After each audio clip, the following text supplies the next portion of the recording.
Shalom, giving all praises and all glory unto Yahweh, Bahashem, Yahweh Shai, Bahashem, Rachodash, double honors unto the elders and apostles of Great Millstone that rule well. Shalom to the 144,000 elect men of the nation of Israel and the rest of the elect destined to be saved. I'm the Bava Kalab from the GMS UK London Forecasters Camp, back with another lesson to help edify those of which I spoke of. So I have an article here from The Verge.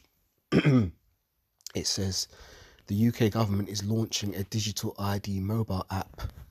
Driver's licenses and military veteran cards will be the first documents available on the gov.uk wallet service launching this year.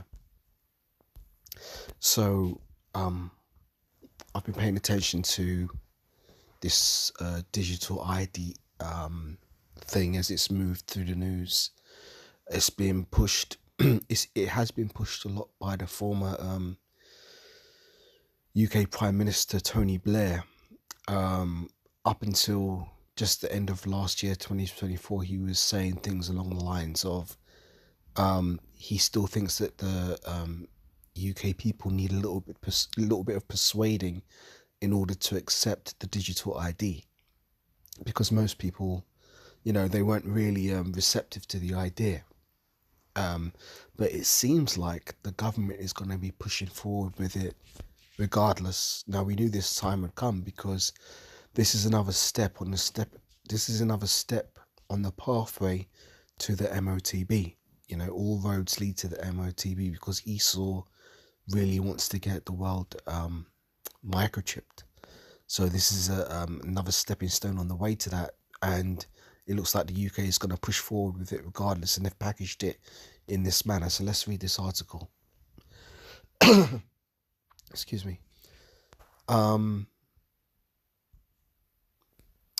UK government is going to launch an app that will allow citizens to digitise their driver's licences, Security Secretary Peter Carr has announced on Tuesday. This article was published on January 21st, 21st of January, or at the 28th of January, so about a week ago. Announced on Tuesday that the gov.uk wallet launching for Android and iOS devices later this year will let users securely store government-issued documents on their phone, allowing them to be accessed immediately instead of waiting for physical versions to arrive in the mail.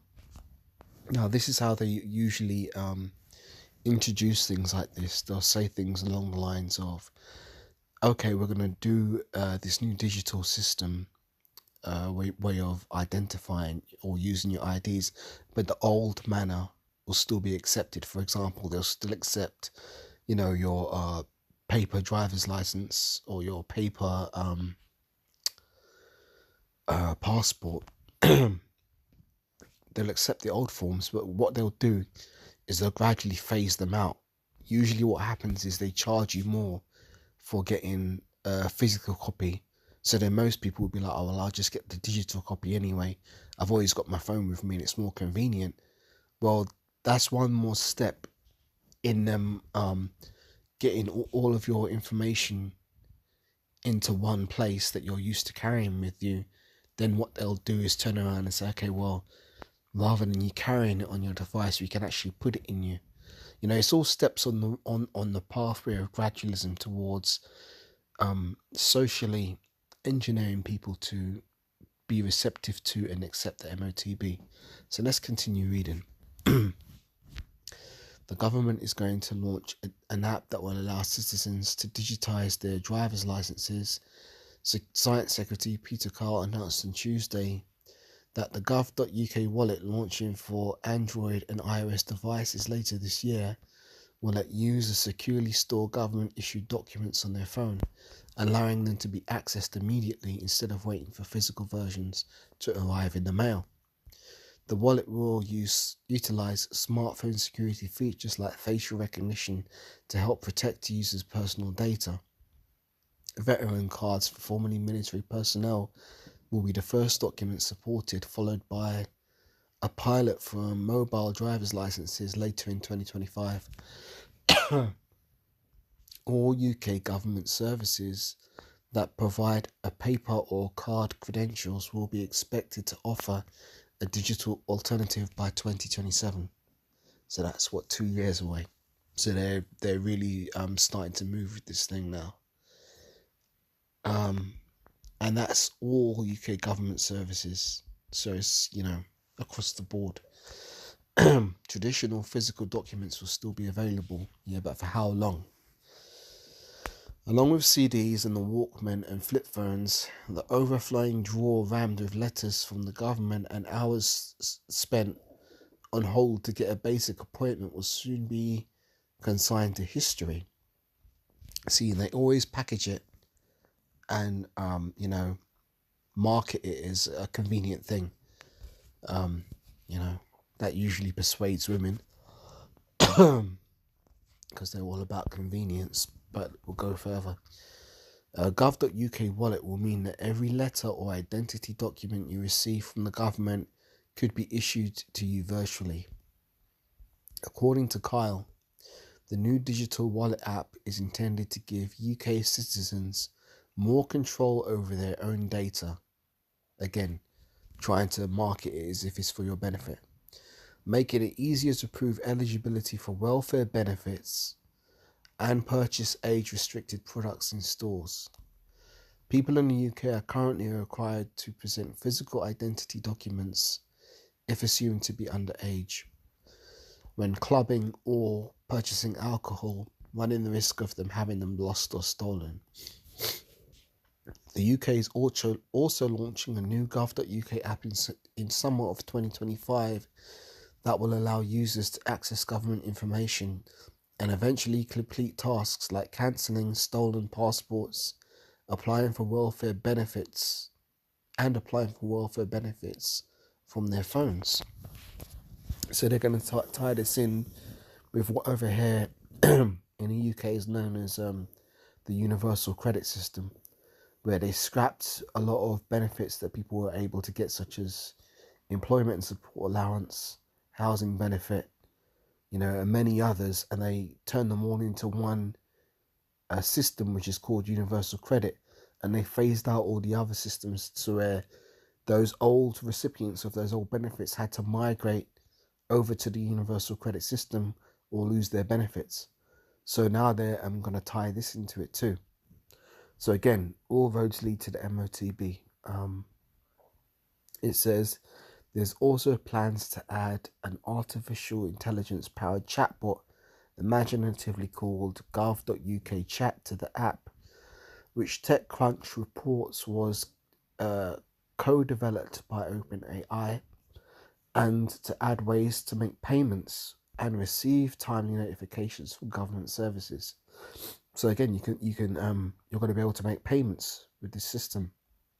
So this is all paving the way towards the MOTB, and they want to roll this out by 2027, which shows us that the Most High is speeding this thing up. We're near the end now.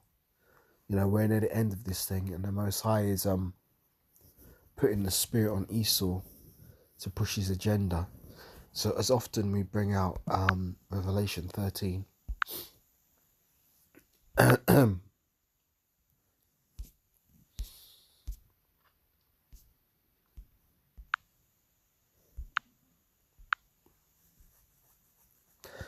Which says, and he calleth all, both small and great, rich and poor, free and bond, to receive a mark in their right hand or in their foreheads.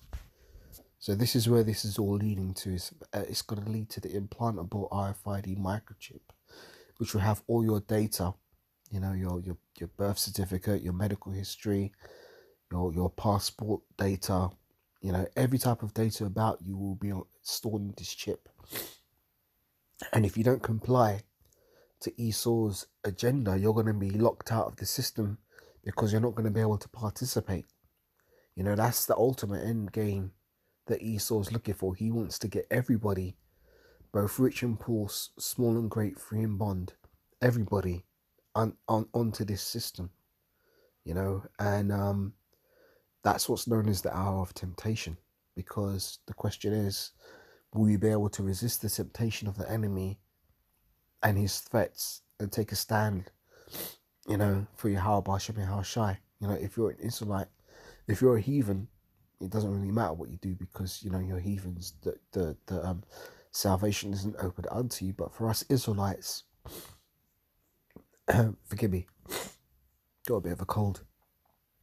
For us Israelites, we're not supposed to give in to this temptation. We're supposed to stay with our power, which is Yahweh Bashem Yahushai. He told us not to partake in this. So, reading this again, Revelation 13, verse 16, and he causeth all, both small and great, rich and poor, free and bond, to receive a mark in their right hand or in their foreheads, and that no man might buy or sell, save he that had the mark, or the name of the beast, or the number of his name. Here is wisdom. Let him that have understanding count the number of the beast, for it is the number of a man, and his number is 666. Now, if we go to Revelation, the 14th chapter,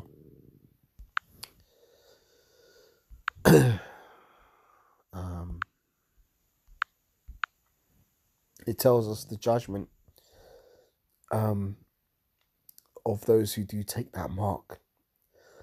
Revelation 14 and 9, and it says, and the third angel followed them, saying with a loud voice, if any man worship the beast and his image, and receive his mark in his forehead or in his hand, the same shall drink of the wine of the wrath of the Most High, which is poured out without mixture into the cup of his indignation, and shall be tormented with fire and brimstone in the presence of the holy angels and in the presence of the Lamb. And the smoke of their torment ascendeth up for ever and ever, and they have no rest day nor night, who worship the beast and his image, and whosoever receiveth the mark of his name. So that's the judgment for those Israelites who take that mark. So we're not supposed to take that mark. You know, the warning has been given.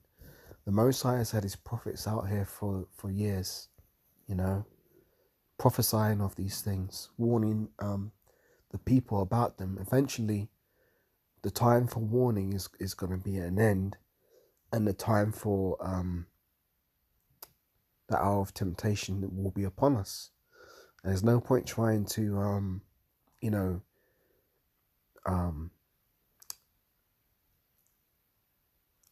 no point trying to get right then when the hour is upon us. What I'm trying to say is we're supposed to be preparing ourselves in advance. You know, that's why we read these scriptures, you know, so that in those times, knowledge and wisdom shall be our stability. Let me get that one before I close out. Bear with me while I pull this precept up.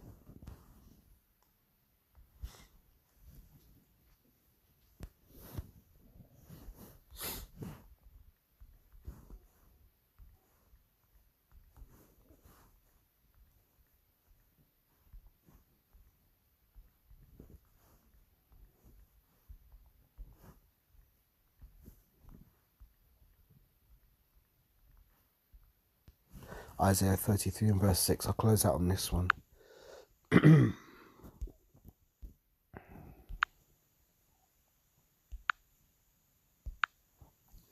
Isaiah 33 and verse 6 says, and knowledge and wisdom shall be the stability of thy times, and strength of salvation. The fear of Yahweh is his treasure. So that's what we need to do. We need to fear Yahweh more than we do the wrath of Esau. Because if we fear the Most High more than Esau, we're going to do what the Most High wants and not give a shit what Esau demands of us. So that's the kind of mindset we need to be in, and that's what the Most High is preparing his elect for. So it's best to get prepared in these times, so that when the hour of temptation comes, we'll be ready to deal with it, Lord willing. So with that, giving all praises and all glory unto Yahweh, Bahashem Yahushai, Bahashem Rahawadash, double honors unto the elders and apostles of great Muslim that rule well. Shalom to the 144,000 elect men of the nation of Israel and the rest of the elect that are destined to be saved. And I will catch you on the next lesson, Lord willing. Shalom for now.